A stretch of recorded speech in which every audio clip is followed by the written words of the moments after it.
Dan pas yang lihat gini, Alia, wih ya, itu perempuan. Pas lihat ke belakang, akar dua, ngelungkup lagi, ketutup lagi. Gerbangnya udah nggak ada.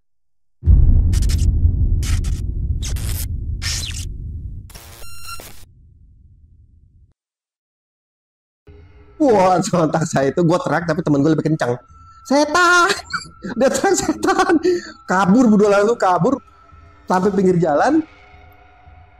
Bokek temen gue langsung, waduh, sob apa aja nih tadi? Udah gue bilang diem, gue pernah kesini. Sial lu pernah kesini? Iya, udah gue ceritanya panjang, udah pernah. Dan gue bilang ke dia, lu tahu tadi laki-laki lo itu temen gue yang meninggal. Lu mau gitu? Nggak mau lah. Akhirnya singkat cerita dari situ kita balik ke Manado. Kita numpang kayak kalau di Translasi kan banyak mobil-mobil pasar ya. Iya. Pickup Colt. Nah kita numpang itu. Singkat cerita sampai di Manado. Gue bilang gini ke dia, sob, gue nggak bisa ngasih apa-apa nih ke lu nih, karena buru-buru minta duit. Orang udah ketakutan kan? Iya sih, udah deh, yang penting pulang selamat. Nah lagi ngobrol gitu, kita kan bisa ngerasa ya kalau di dalam saku itu tiba-tiba ada duit. Iya. Ngembang. Pas lagi ini, apaan ya? Gue bilang kertas. Duit. Gue bilang, kok ada duit ya? Teman saya ngeliat, banyak tuh, lu nyopet dari mana sih? Lu nyopet orang gue tadi gak bawa duit?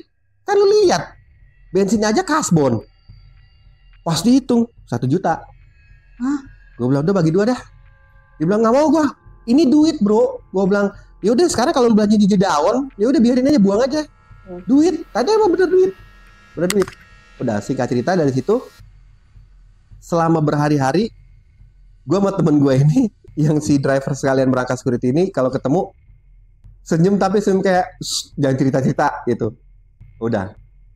Pas satu ketika kalau kita sales kan kalau pagi briefing nih. Iya. Ada corong dari manajer cabang.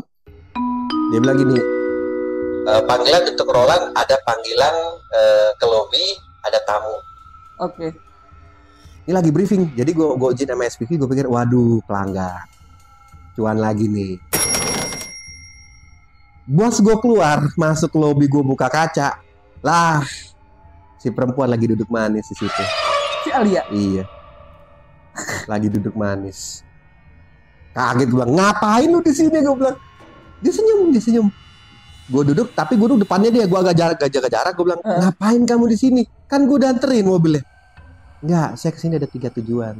Apaan buruan? Gue bilang, gue nggak mau lain lagi. Lu mau beli mobil 10.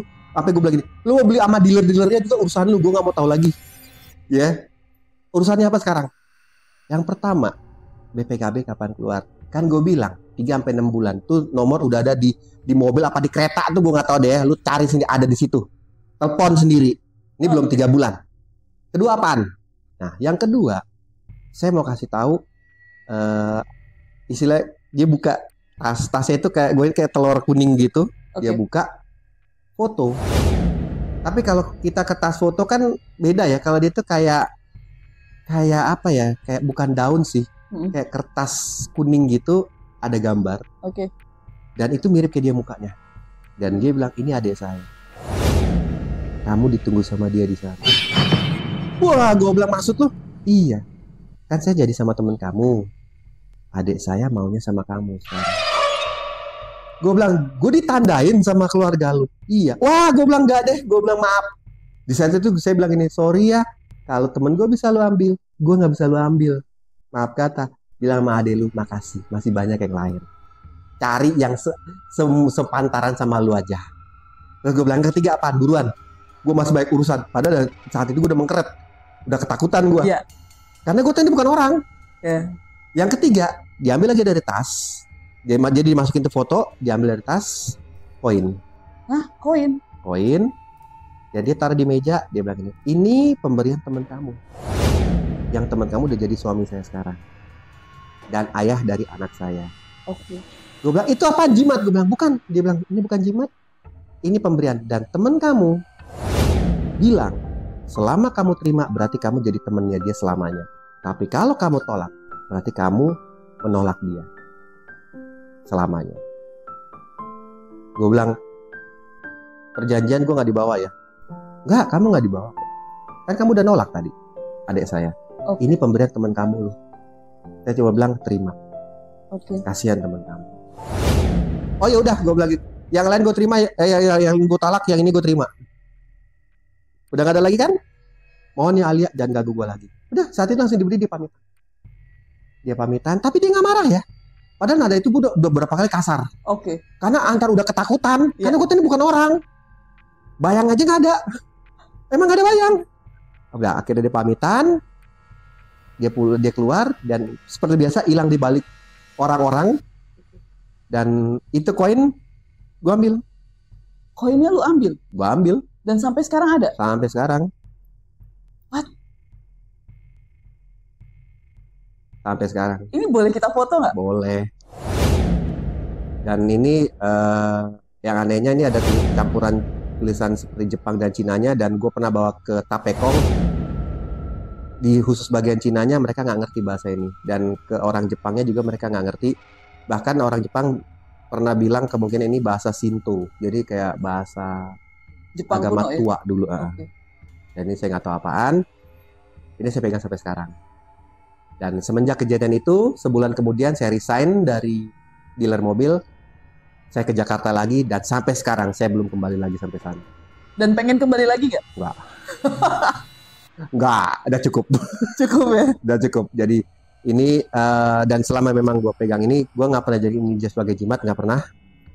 Tapi gue sebagai maksudnya gue ngehargain teman gue itu, gitu. Karena istilahnya seperti yang dulu ya, waktu gue pulang dari kedukaannya dia, gue menangis karena gue punya 3 penyesalan. Satu, kenapa gue bawa dia? Mungkin kalau gue nggak bawa dia, gue yang diambil. Kedua, waktu dia sakit, gue nggak tengokin, gitu.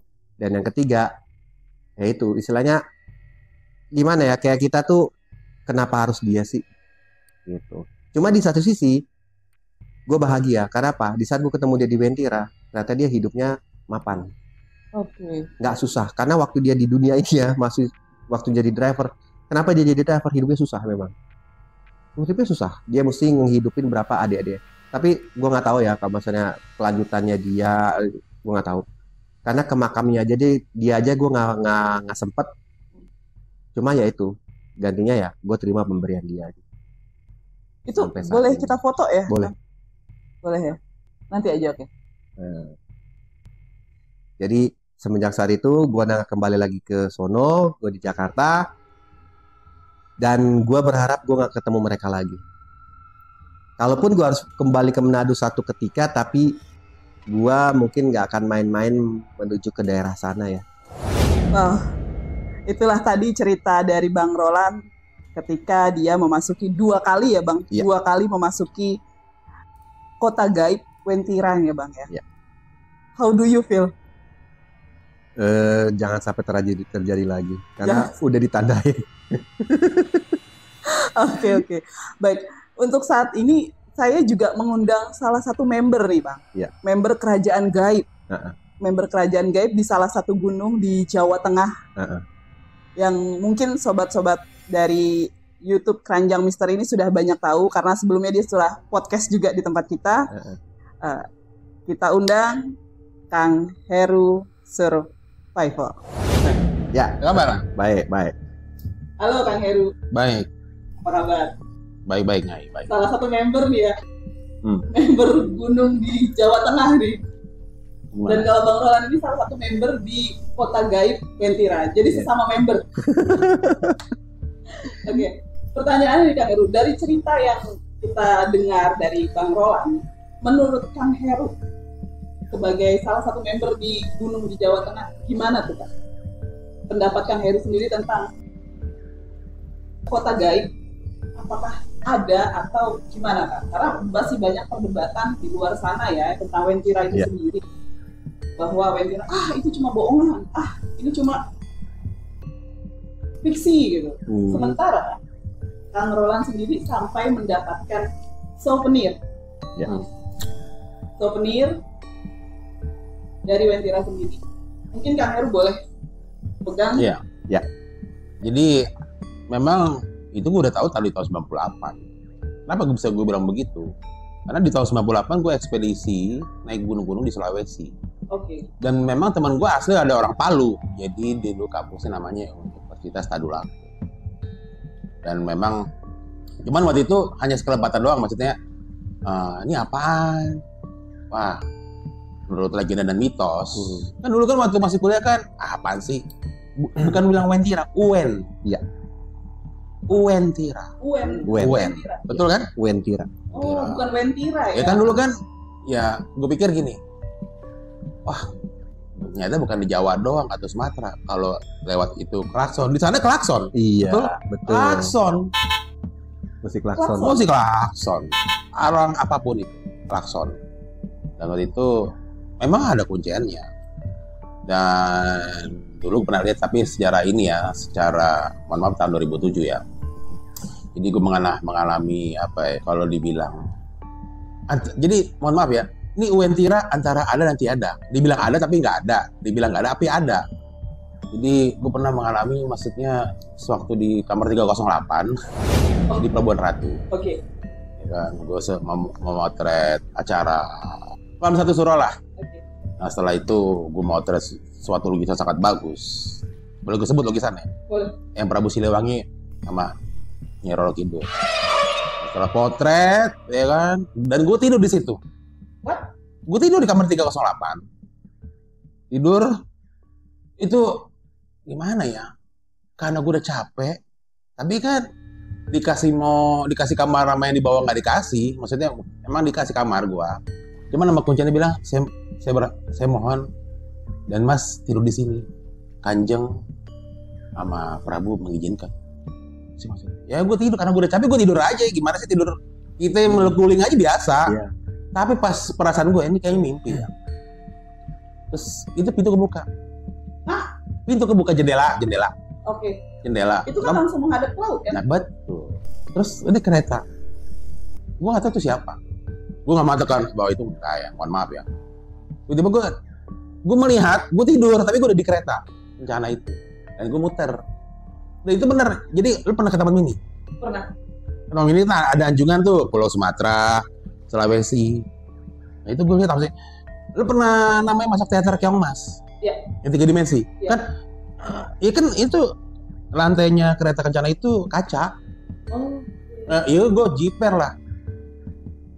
Nah situ gue liat nih toko kota apaan ya? Itu bentuknya kayak tinggi, terus ada tower. Kalau gue lihat di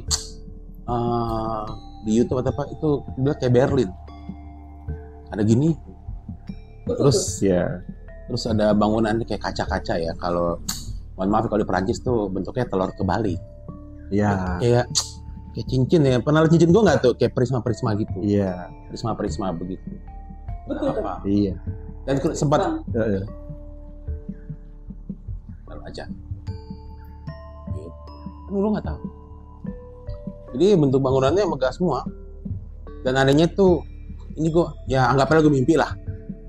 Itu mobil tuh nggak nginjek apa kalau kita bilang aspal ya. Mobilnya terbang. Dan semua tuh jalannya gak ada yang belok. Lurus semua. Tapi kan gue anggap ya kayak gue mimpi karena gue melihat gue lagi tidur di tempat tidur, gue ngikut di kereta itu, kereta Bunda. Iya kan? Kalau orang bilang, wah masuk kereta itu, pas besok kayak kita heboh. Ternyata gue tidur di kamar 308 2 hari. Diajak muter, sempet itu turun gitu kan. Itu apa? Itu orangnya tinggi-tinggi ya. Itu bukan orang kita ya. Enggak orang kita tapi tinggi-tinggi dan anehnya sepatunya tuh tahu terompah. Ya. Itu. itu sama persis dengan yang diceritakan Bang Roland. Terompah kayak gitu. Rompak. Kan gue taunya cerita Abu Nawas Aladin. Iya. Aladin. Iya dong kayak gitu kan. Aladin. Tinggi-tinggi. Dan ceweknya cantik-cantik ya. Mohon maaf ya kalau gue bisa bilang tuh kayak artis-artis Indo. Jadi kalau gue bilang tuh misalnya kayak ibu-ibunya nih. Ibunya kayak Ida Iyasa. Wih, Iya. kalau Dan yang nggak ada yang serem kan? gak ada yang Nggak ada. Nggak ada. Yang beda mohon maaf yang beda ini. Iya. Beda sama orang Bunian. Orang Bunian kaget dibalik. Enggak. Wangi. Jadi mohon maaf yang melihat apa ya? kok ini apa kota kok, mohon maaf ya, tidak ada pengemis, nggak ada. Mulia. Tapi yang aneh ya semuanya pakaiannya warna kuning semua. Ada kuning gading kayak gitu-gitulah, Iya, ada kuning itulah. Kan kuning banyak, kuning muda, kuning tua, Iya. kayak seperti itu gitu. Sorry Kang Heru, kalau wanginya nih, Kang Heru, Bang Roland bisa menceritakan nggak wanginya seperti apa? Kalau dari Bang Roland gimana Bang? Kalau saya waktu itu wewangiannya mereka itu bukan melati sih ya. Kalau lebih kepada agak ke kopi. Kopi. Kalau Kang Heru? Wangi. Wanginya bukan, kan bunga itu kan yang melati itu kan ada di Pulau Jawa, Iya. ya kan? Dan memang di Sulawesi sendiri kan itu banyak perkebunan kopi. Kalau ke atas ke daerah dingin tuh Cengkeh, Ya. ya, dataran tinggi ya. Dan Wentira itu jadi sempat kayak mau diajak masuk ya, cuman itu nggak ngizinin. Jadi bilangnya kamu belum saatnya. Mungkin umur gue masih muda kali, masih berondong kali ya. Ya kan masih perjaka kali ya. Anggapnya begitu ya. Lu yakin? Kayaknya sih. Kalau Itu asli Janjati. Kalau Bang Roland umur berapa Bang waktu masuk Wentira? Wentira 25 pertama kali. Loh, kok hampir sama ya? Tapi Bang Roland statusnya sudah punya. Udah. Sementara Kang Heru masih yakin perjaka ya? Karena di tahun itu belum married. Oke. Belum. Yang belum merit belum tentu belum lah. Ya. Ini cantik asli. Berapa lama lu ikut perjalanan dari, sorry kita sebutnya enaknya Apa itu asal projection kali itu? Boleh dibilang. astral projection. Ini kali ya. Iya, boleh. Atau kalau dalam bahasa Jawa mungkin Meraga Sukma. Heeh. Berapa lama kan? Ya pokoknya gue baru bangun tidur di kamar 308, 2 hari katanya tidur. Ya gue anggap pasti tidur biasa. Namanya capek aneh kan, baru acara padat kan malam 1 Suro, perahnya segala macam. Karena gue capek ya, liput acara itu sekaligus motret apa nge-repro lukisan kan. Capek banget dan itu juga beberes segala macam. Dan waktu itu memang waktu tahun 98, nah itu tahun 98 waktu gue ekspedisi. Gue cuma lewat doang sama teman gue, klakson, dan itu juga siang tuh. Tapi situ udaranya enak banget. Dan kalau lo berhenti situ, nah itu dibuat konsentrasi. Kalau enggak, udah masuk jurang beneran. Karena bener enak banget. Ya dia bilang ekstrim juga enggak, tapi ya lo harus konsentrasi. Syahdu lah ya. Iya. Itu mah mendingan jangan pakai AC. Itu bukan dingin banget enggak. Itu saja gitu. Kayaknya gimana ya? Kayak lo terbawa gimana ya? Mungkin ya tapi itu diperlukan kewaspadaan dan kita sebagai manusia harus ya berdoa kan. Kalau enggak lo masuk jurang. Gitu. Dan Wentira sendiri ya mohon maaf ya sama kayak kerajaan yang di Kalimantan, Saranjana. Jadi gimana sih ya? Kalau kita bilang kita ke negara ini, negara ini kayak seperti itu. Terus pernah ngobrol sama beberapa spiritualis sama simbah gua, mbak ketawa aja. Ya belum, mungkin nanti pas kamu umur 40 bisa masuk. Nggak tahu ya kan. Jadi katanya dibilang ini, katanya ya itu ada hari-hari pasaran kalau di Jawa bilang untuk kalau misalnya orang dagang nih, ya untuk segini bulan ini yang boleh masuk orang Sumatera, bulan ini. Dan mereka kan ini juga sama kayak kita dagang, bisnis biasa. Ada, dan rumah makannya juga ada, rumah makan biasa aja. Cuman yang aneh ya orang-orang itu ya welcome. Gimana sih? Mungkin ya kayak kita hipnotis itu jangan. Dan lo nggak mungkin bisa nolak. Jadi kalau bisa sampai dibilangin kalau bisa kamu ngobrol, kamu nunduk aja, kamu jalan matanya. Jadi kayak emang ya baik, tapi ya begitu. Pokoknya lu jangan macam-macam ya. Mungkin ini bilang orang, lu jangan megang aja. Iya, betul. Jangan megang tangan aja nggak boleh, pakai cipika-cipiki. Tapi mereka ya mohon maaf ya kalau di yang tempat kita sekarang suku yang terkenal tuh suku Dayak, lu jangan macam-macam aja sama mereka. Udah, lu nggak balik. Tapi mereka welcome. Ya udah lu tinggal di sini. Tapi mapan, apa-apa. Gue nggak tahu tuh apakah itu Wentira, kota Atlantis yang hilang. Kan di kita banyak segitiga bermuda. Karena dekat situ kalau buat peta ya, itu Masa Lembo. Iya, betul. Buat Masa Lembo. Itu segitiga emas. Segitiga emas. Segitiga bermuda. Oke. Di situ di Sulawesi di situ. Kalau di Jawa Barat antara Gunung Salak, Pelabuhan Ratu, apa kayak dulu itu apa Atlantis yang dulu hilang. Karena di dalam Plato sendiri bilang apa Atlantis yang banyak apa suatu apa tempat yang banyak gunung yang ada di Indonesia yang banyak gunung, terus berbagai pulau. Dan itu siapa namanya? Aryo Santos itu orang Brazil, profesor tuh. Dia udah di 30 tahun. Adanya di Indonesia. Tapi kan itu masih gimana ya? Masih misteri. Ya kalau gue bilang biarlah misteri menjadi misteri. Terus banyak beberapa yang mengatakan ada yang bisa masuk secara jasad nih Carolan. Secara jasad. Ada yang bisa masuk secara namanya bukan, kalau bilang kontemplasi ya. Jadi ada kuncinya tuh. Kalau sekarang mungkin anak itu ya. Rambutnya kayak mohon maaf kayak orang jadul. Kayak pemain band tahun 60 70. Suka pakai kemeja biasa, nggak pakai baju-baju mohon maaf gamis enggak. Kayak orang kantoran, ya. Ya udah di sini ada meditasi, udah kontemplasi lu ke dalam. Itu namanya kontemplasi. Dan juga memang ada yang udah married dengan orang sana ada. Beranak pinak, cuman ya nggak tahu ya. Ada yang bisa balik, ada enggak ya nggak tahu, tergantung yang punya itunya lah, imigrasinya lah istilahnya. Jadi kalau dibilang kalau orang sana ya lo harus ke boleh datang, tapi dalam arti lu punya mental dan batin yang cukup. Kalau nggak cukup jangan coba-coba. Jangan coba-coba. Ya terserah. Aku mau merit sama ini, ya nggak apa-apa silakan. Cantik nih merit. Mukanya kayak Tamara Besinski. Siapa yang mau? Tapi terserah kan? Terserah jalan hidup orang masing-masing. Tapi kota Wentira itu bukan kota, memang ada, ya kan? Mungkin yang sini sisi baik ada, sisi buruk ada.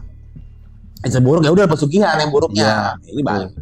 Bahkan mengatakan itu jin, muslim, apa, ya gitu-gitulah banyak versinya. Gue nggak bisa mengatakan itu gimana, karena gue bukan praktisi, bukan supranatural, gitu.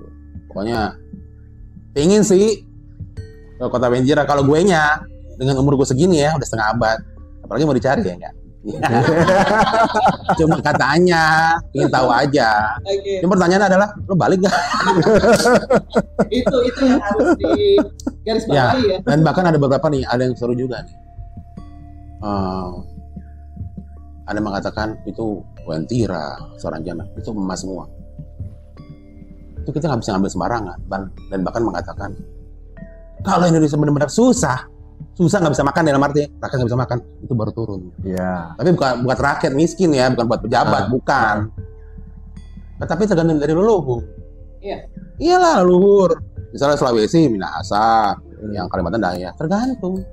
Kalau benar Indonesia, jangan sampai Indonesia susah makan. Itu kalau benar susah, itu keluar. Tapi kalau kita ngambil nggak bisa, siapa lu? Itu bukan jatah lu, jatah buat orang yang susah makan. Baru itu keluar.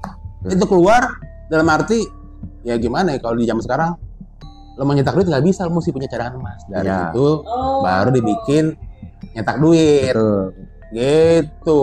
Bukan tiap orang bawa ini nggak bisa. Kan kita secara logika. Ini baru namanya apa? Ini cadangan emas. Baru kita bisa nyetak uang. Cadangan emas baru. Kan gitu keadaan sosial bagi seluruh Indonesia. Jangan katanya gitu, katanya gue dengar dari para sesepuh kalau orang ini sampai susah makan, kelaparan itu baru bisa. Ya nggak tahu ya kalau gaib ngomong gimana. Itu kan juga atas Tuhan yang ngomong.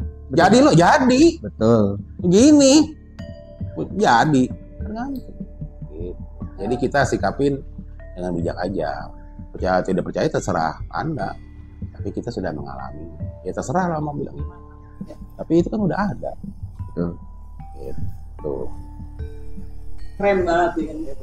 Thank you banget nih Pak Heru atas pendapat yang diberikan untuk Kota Wendira sendiri. Nah, kalau dari kita lihat dari perjalanan Kang Heru nih yang tadinya dia di kamar 308, Bang. Kalau menurut pendapat Bang Roland sendiri, kok bisa sih orang ya sorry itu sih Heru Survival ini ya rakyat Indonesia biasa gitu, tapi dia bisa dapat VIP card sampai bisa naik ya kendaraan Bunda gitu. Kalau dari sudut pandang Bang Roland sendiri, siapa sih seorang Heru Survival ini kok bisa sampai dia diajak keliling dapat VIP card yang tidak semua orang bisa diceritakan nggak? Iya, nggak beda jauh sih ya. Jadi istilahnya gini, setiap orang yang bisa diizinkan ya masuk atau dibawa sama mereka itu, berarti orang itu yang dipilih. Karena jujur di luar sana banyak orang yang mau sebetulnya, sampai ya itu mungkin ritual pesugihan. Karena keinginan mereka tuh mau kayak gitu, mau ngeliat dong, mau dibawa dong. Tapi alamnya sana itu nolak, karena mereka udah punya kayak listnya ya, orang-orang ini yang bisa.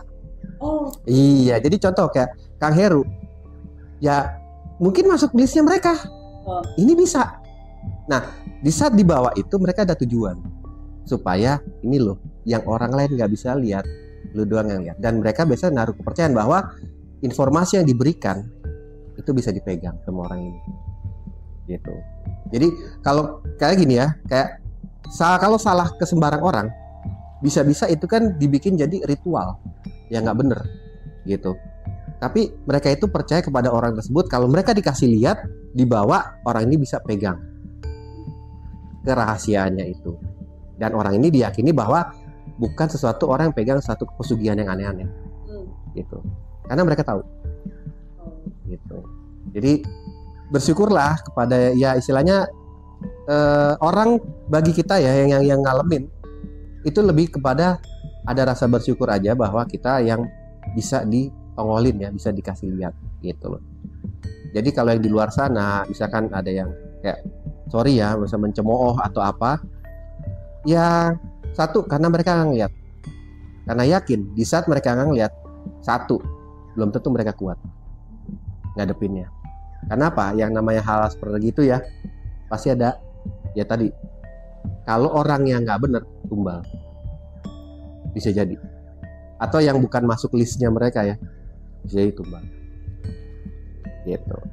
Jadi istilahnya bersyukur yang dikasih lihat seperti Kang Heru, saya mungkin bahkan masih ada di luar sana, masih selamat tinggal hari ini, berarti kita yang masih dipercaya.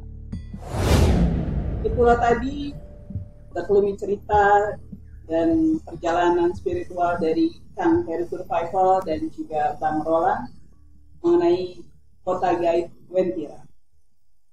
Ada dan tiada, semua menjadi pertanyaan dan belum terjawab sampai dengan sekarang. Terima kasih Bang Roland, terima kasih Kang Heru sudah ikut di podcast kali ini. Wabillahi taufiq wal hidayah. Wassalamualaikum warahmatullahi wabarakatuh. Waalaikumsalam warahmatullahi wabarakatuh. Bentar dulu Nyai, Apa tuh? tentang cerita Kang Heru yang bila emas itu keluar berarti rakyat Indonesia sedang susah. Nah, dari pemerintah sendiri ini kan sedang menangkan atau jargon atau apa ya, itu menuju Indonesia Emas 2045. Pertanyaan untuk Bang Roland dan Kang Heru itu, apakah 2045 emas itu akan keluar? Wah, pertanyaan menjebak ini. Gue cabut ah. Sorry, pertanyaannya agak berat juga, belum bisa dijawab.